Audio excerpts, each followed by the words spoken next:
What are the best practices to drive strategic alliances successfully? This is a question I'm asked quite regularly. So if you are an alliance manager or associated with strategic alliances team, then stay tuned as I'm going to share my top 10 general practices which help me drive alliances successfully at Microsoft and EMC.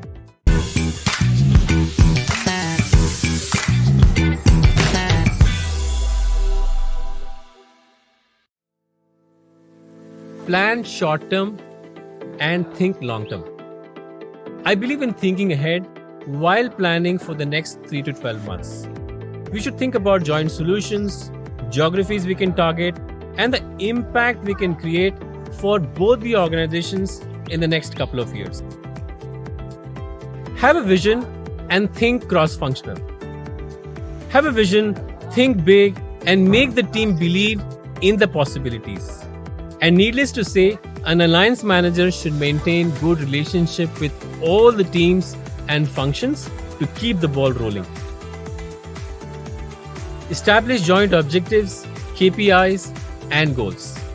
Even though this is an obvious one, but it often goes wrong when the goals and objectives are not clearly defined.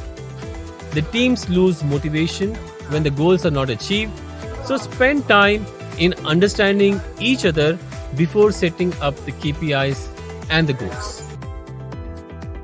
Find an executive sponsor. It is important to have an executive sponsor for the partnership. It keeps the relationship in check, brings accountability, and you can gain support from the senior leadership. Identify internal and external stakeholders. We map the external stakeholders very well and take the internal stakeholders for granted. According to me, internal stakeholders are equally important and they should be aligned with the GTM activities, deals, and opportunities. Define the roles and responsibilities clearly. The well-defined roles and responsibilities are important to keep the friction low and achieve better results. My next one is assess the threats and manage conflicts. A good alliance manager is someone who can predict when things go wrong. The more updated you are, the faster you can resolve the internal and external conflicts. It can get ugly at times, so this is where you bring the experience and maturity to help resolve things. Build joint solutions and GTMs. The moment I take over a role or a team, the first thing I'm thinking, what can be the showstopper? A joint solution, an initiative, or a GTM campaign that can change the future of this relationship. If you have a great idea, people will listen. Set up a schedule to monitor the progress. It is a must to schedule the review.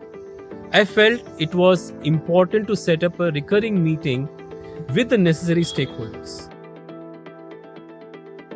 And the last point is drive quarterly business review. It is absolutely important to set up a quarterly business review or QBR. It brings accountability, assess what worked and did not, change course of action if required, seek help from extended teams, and bring the leadership up to date with the progress of the alliance. These are some of my best practices which helped me while working for Microsoft and EMC. I would love to hear from you. What are your best practices to drive and manage strategic alliances successfully? Join me for more such conversations and videos at allianceplay.com. Thank you and take care.